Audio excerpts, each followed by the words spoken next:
4 women stormed out of my son's hospital room yesterday because I refused to let them watch a 9-year-old boy get dressed. The female nurse called me dramatic. My ex-wife demanded an apology. The hospital staff acted like I was the unreasonable one for protecting my child's dignity and privacy. But none of them heard what my son whispered to me when he woke up from anesthesia. None of them saw the fear in his eyes when he realized he was surrounded by 4 females while wearing nothing but a paper hospital gown. None of them understood that this was not about being difficult or sexist or overprotective. This was about a little boy who was already traumatized by surgery, already vulnerable and scared, asking his father for the basic human dignity of privacy while changing clothes. This was about a child's right to bodily autonomy being dismissed by adults who prioritized their convenience over his comfort. The nurse had worked with children for years, she claimed. She had seen every she insisted. But experience does not override consent. Professional credentials do not eliminate the need for basic respect. And being a medical professional does not give you unlimited access to a child's body when that child is clearly uncomfortable. My son is home now, safe and recovered. But the nurses at that hospital learned something important that day.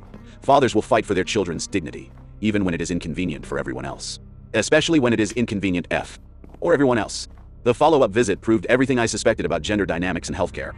When I requested a male nurse for my son's second appointment, the head nurse questioned why it mattered so much. When the male nurse arrived, my son visibly relaxed in a way that broke my heart and vindicated every boundary I had set. Some battles are worth fighting, even when everyone thinks you are being unreasonable. Especially when everyone thinks you are being unreasonable. The morning started with what should have been routine childhood surgery. My 9-year-old son Laurent needed his appendix removed. And while the medical aspect did not worry me, his anxiety about the procedure was heartbreaking. He understood the surgery itself, but the thing that terrified him most was not the operation or the recovery. It was the hospital gown. For weeks leading up to the surgery, Lauren had been asking questions about the hospital experience. Most of his concerns were typical for a 9-year-old. How old would it hurt? How long would he be asleep? When could he go home? But one worry kept coming up repeatedly, and it was something I had not anticipated. He was horrified by the idea of wearing nothing but a hospital gown in front of people he did not know. Lauren has always been modest, even as a small child. He has never been comfortable changing clothes in front of others, always insisting on privacy during bath time, always closing his bedroom door when getting dressed. This is not unusual for children his age, but it is particularly pronounced with him. When we arrived at the hospital for pre-surgery prep, his anxiety about the gown situation became immediately apparent. The moment we got to his room, he looked around at all the people present and quietly asked his mother and aunt to turn around or leave while he changed. He was fine with me being there because I am his father, and he needed help with the gown ties anyway. But even then, I could see how uncomfortable he was with the situation. The surgery itself went perfectly. Standard appendectomy, no complications, everything exactly as the doctors had predicted. But the real challenge came during recovery, when Lauren started waking up from anesthesia in a room full of people he barely knew. My ex-wife was there, which made sense. Her sister was there for support, also understandable. Her 13-year-old niece had come along, which seemed unnecessary but not inappropriate. My 18-year-old son was there because he wanted to support his little brother. And then there was the female nurse who had been assigned to monitor Lauren's recovery. 5 people total, then 4 of them female. All of them present when my groggy, vulnerable 9-year-old son started becoming aware of his surroundings. That was when he whispered something that changed everything. He was still weak from the anesthesia, still disoriented and scared, but he managed to get my attention and whispered directly into my ear. Dad, I want to put in my ear. Why real clothes on? I do not want to wear this gown in front of all these girls. The vulnerability in his voice was heartbreaking. Here was a child who had just been through surgery, who was scared and uncomfortable, making a simple request for basic dignity. He was not being dramatic or unreasonable. He was being human. But what happened next revealed everything wrong with how children's boundaries are treated in medical settings. The female nurse immediately stepped forward when she saw Lauren's earring, ready to take charge of his post-surgery care. She was professional, experienced, and completely dismissive of the possibility that a 9-year-old boy might have legitimate feelings about privacy and modesty. When I asked if all the females could step outside so I could help Lauren get dressed, the nurse looked at me like I had suggested something ridiculous. She explained that she had been a pediatric nurse for years, that she had seen everything, that this was all perfectly normal and routine. But routine for her did not mean comfortable for my son. What she did not understand, what none of them understood, was that this was not about her experience or her comfort level. This was not about what was normal or routine in her professional world. This was about a scared 9-year-old boy who wanted to put his clothes on without feeling exposed and vulnerable in front of people who made him uncomfortable. The moment I realized they were not going to respect his wishes without a fit, that was the moment I decided this was a battle worth having. But the resistance I encountered revealed deep-seated assumptions about children's rights, parental authority, and gender dynamics in healthcare that made me realize this battle was about much more than just getting my son dressed in private. The transformation from accommodating parent to protective warrior happened in seconds, triggered by the dismissive look on the nurse's face when I made my simple request. In that moment, I realized that these adults were about to override my son's clearly expressed wishes because his feelings were inconvenient for them. The nurse's response was the first red flag. Instead of immediately agreeing to give my son privacy, she questioned the necessity of the request. She started explaining her credentials, her experience, her professional comfort level with the situation. Everything except acknowledging that my son's comfort level was the only one that mattered. "I understand you are experienced," I said, keeping my voice calm but firm. "But my son has specifically asked for privacy while getting dressed, and I am going to honor that request." The nurse's expression shifted from professional confusion to mild irritation. "Sir, this is completely normal. I help children get dressed after surgery all the time. There is nothing inappropriate about this." "I did not say it was inappropriate," I replied. "I said my son is uncomfortable, and that is reason enough." That was when my ex-wife decided to eat into the conversation, and that was when I realized this was going to become a much bigger battle than I had anticipated. "You are being dramatic," she said, using the tone she had perfected during our marriage to make me feel unreasonable for having boundaries. "It is just getting dressed. Everyone here has seen kids in hospital gowns before." The dismissive casualness of her response triggered something protective and fierce in me. Here was a room full of adults, including his own mother, treating his own. My son's explicit request for privacy like it was an inconvenience to be negotiated away.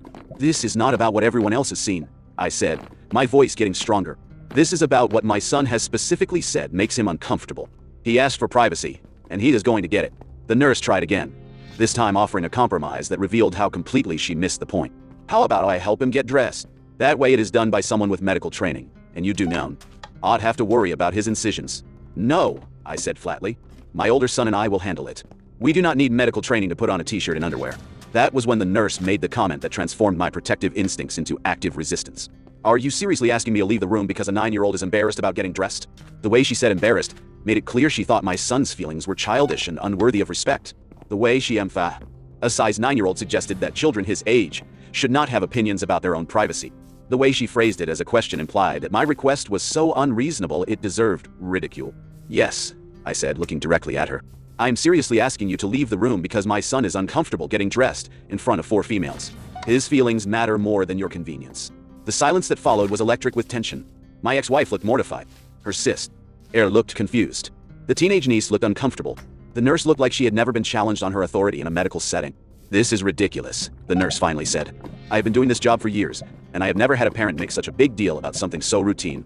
That was when I delivered the line that ended the argument and cleared the room. "You being comfortable does not make my son comfortable," I said, my voice carrying the weight of every protective instinct I had ever felt. "Your experience does not override his consent, and your being a medical professional does not give you the right to ignore a child's explicitly stated boundaries about his own body." The room went dead silent. My son, still groggy from anesthesia, was watching this entire exchange with wide eyes. My older son was standing quietly beside me, ready to help his little brother however needed. "Are you seriously going to make this into a gender issue?" my ex-wife asked. Our voice tight with embarrassment. "I'm going to make this into a consent issue," I replied. My son said he is uncomfortable. That is the end of the discussion. The nurse stood up abruptly, her professional demeanor cracking to reveal frustration and wounded pride. "Fine," she said, gathering her supplies. "But this is completely unnecessary, and you are teaching your son that normal medical care is something to be ashamed of." "I am teaching my son that his feelings about his own body matter."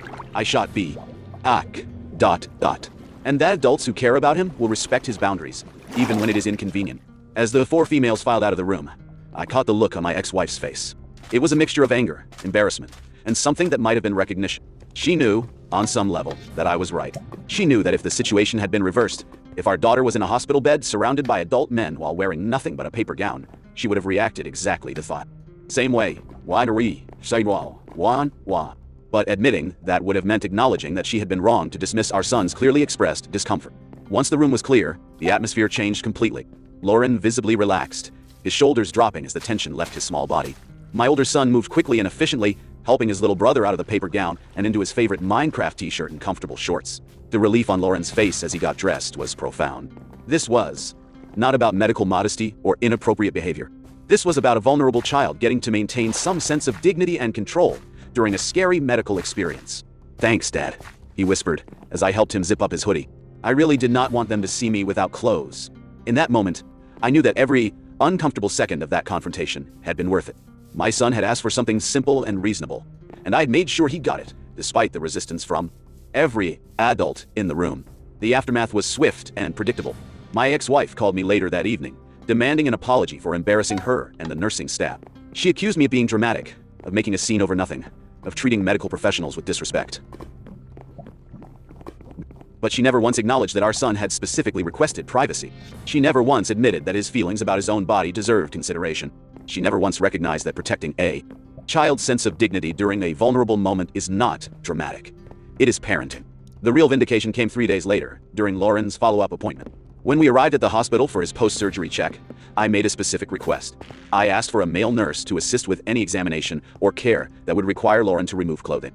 The head nurse asked why this was necessary, with the same tone of professional skepticism I had encountered before. Because my son is more comfortable with male medical staff, I explained simply. They found a male nurse, and the difference in Lauren's demeanor was immediate and obvious. He was relaxed, cooperative, and completely at ease during his examination. He chatted easily with the male nurse, asked questions about his healing process, and showed none of the anxiety he had displayed around the female medical staff. The male nurse, experienced in pediatric care himself, made an observation that validated everything I had full. T4. A lot of kids around this age start developing preferences about privacy. It is completely normal, and it is actually healthy that he is comfortable expressing his boundaries. Healthy. Normal. Boundaries. 3 concepts that have been completely dismissed by every adult in that recovery room, except for me and my older son. The conversation that followed with the male nurse was enlightening. He told me that many parents struggle with balancing medical necessity with their children's developing sense of privacy, but that respecting children's boundaries when possible actually helps them feel more secure and cooperative during medical care. He also mentioned that he had noticed differences in how boys and girls are treated regarding privacy concerns in medical settings, with boys' modesty often being dismissed as less important or legitimate than girls' modesty. This observation confirmed what I had suspected during the original confrontation. There are gender-based assumptions about privacy and modesty that affect how children's boundaries are respected in medical environments. As we left the hospital that day, Lauren looked up at me and said something that made every moment of conflict worth it. "Dad, thank you for listening to me when I said I was uncomfortable. It made me feel like my feelings matter." His feelings did matter. They had always mattered. But it took a father's willingness to fight 4 adults in a hospital room to prove it. The experience also taught me important and lessons about advocating for children in institutional settings. Medical professionals are trained to prioritize efficiency and routine, which can sometimes conflict with individual children's emotional needs. Parents have to be willing to advocate for their children's comfort and dignity, even when it disrupts established procedures. I also learned that children's developing sense of privacy and modesty deserves the same respect that we give to adult preferences about privacy. A 9-year-old boy's discomfort about being seen without clothes by females is not less valid than an adult's similar discomfort. The broader issue this incident revealed is about how society views children's bodily autonomy and consent. Children are often expected to accept adult decisions about their bodies without question, but this can undermine their development of healthy boundaries and self-advocacy skills. Teaching children that their feelings about their own bodies matter, and that they have the right to reasonable privacy and dignity, is an important part of helping them develop into confident adults who can protect themselves from boundary violations. The story does not end with a successful follow-up appointment. The ripple effects of that hospital confrontation have continued to influence how our family handles situations involving children's boundaries and bodily autonomy.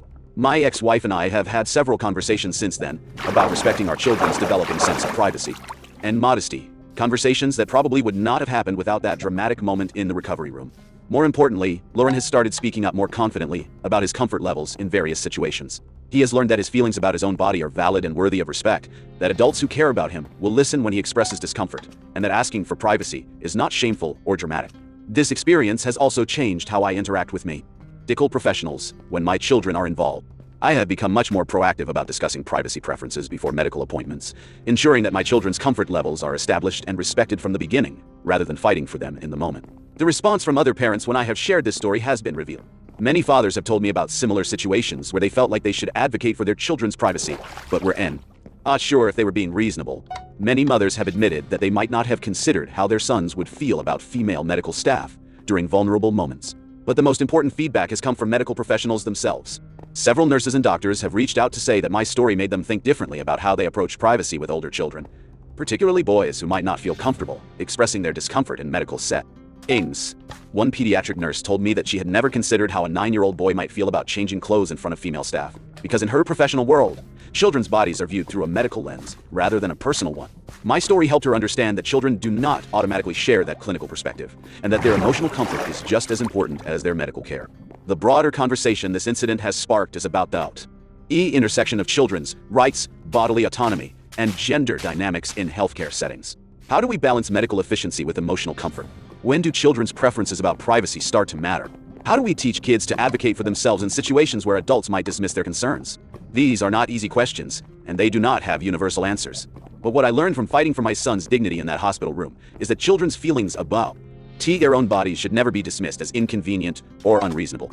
When a child expresses discomfort about a situation involving their physical privacy, that discomfort deserves to be taken seriously and addressed respectfully. I have also learned that sometimes being a good parent means being willing to be seen as difficult, dramatic, or unreasonable by other adults. Sometimes protecting your child's emotional well-being requires standing up to professionals who have more experience and B credentials than you do. Sometimes the most important battles are the ones that seem small to everyone else but feel enormous to your child. The question I get asked most often about this story is whether I would have reacted the same way if the situation had involved my daughter instead of my son. The answer is absolutely yes, but I also recognize that our society already understands and protects girls' privacy in ways that we do not always extend to boys. If my 9-year-old daughter had been in a hospital bed surrounded by adult men while wearing only a paper gown, and she had asked for privacy while getting dressed, I do not think anyone would have questioned my request for the men to leave the room.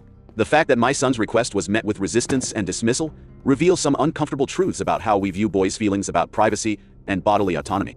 Boys deserve the same consideration for their comfort and dignity that we automatically extend to girls. Children, all genders deserve to have their boundaries respected, especially during vulnerable medical experiences. And parents who advocate for their children's emotional comfort are not being dramatic. They are being good parents. The most rewarding part of this entire experience has been watching my son grow more confident in advocating for himself. He has learned that his boundaries are valid, that adults who care about him will respect those boundaries, and that he has the right to feel comfortable in situations involving his own body. That is a lesson worth fighting for, even when it makes everyone else in the room uncomfortable. Especially when it makes everyone else in the room uncomfortable. The hospital experience taught both of my sons that their father will stand up for their dignity and comfort, even when authority figures question his judgment. They learned that their feelings about their own bodies are important enough to fight for, and that reasonable requests for privacy deserve respect. D guy dy or intenzi I would I will bear I. These lessons will serve them well as they grow into men who understand consent, boundaries, and the importance of advocating for themselves and others in vulnerable situations. The medical establishment learned that some parents will not compromise their children's emotional well-being for institutional convenience. They learned that professional experience does not trump parental authority when it comes to children's comfort and dignity. And I learned that sometimes the most important stands you take as a parent are the ones that seem unreasonable to everyone else, but feel absolutely necessary to your child. Lauren is fully recovered from his surgery now, but the lessons from that hospital room will last much longer than his surgical scars. He knows that his feelings matter, that his boundaries deserve respect, and that his father will fight for his dignity, even when it is inconvenient for everyone else. That knowledge is worth more than any medical procedure could ever provide.